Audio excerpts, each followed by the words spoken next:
So hello guys, welcome to my new blog. আগের ভিডিওতে part 3 দেখেছি, এরপর পার্ট 4 দেখাচ্ছি।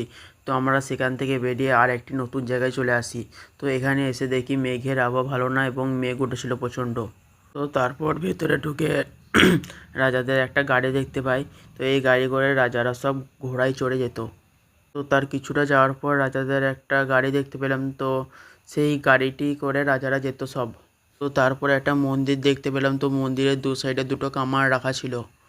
এই জায়গাগুলোতে ভিডিও করতে বারণ ছিল, তাও ভিডিও করলাম।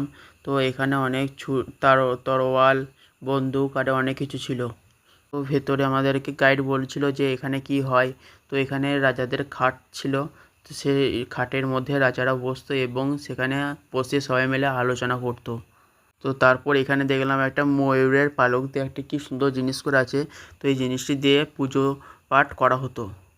এখানে দেখলাম রাজারা সবাই একসাথে বসে থাকতো এবং বসে সবাই মিলে গল্প করতো। তো তার পাশে একটা ফ্যান দেখতে পেলাম, ওই ফ্যানটিতে রাজারা বসতো। তো এখানে দেখলাম যে রাজাদের খাবার তৈরি করা হতো এরকম বড় বড় জায়গাতে। তো তারপর আর একটা জায়গাতে দেখলাম বড় বড় তালা। তো তারপর সেখান থেকে বের হয়ে বাইরে টোটো করে যাচ্ছিলাম আর একটি জায়গাতে।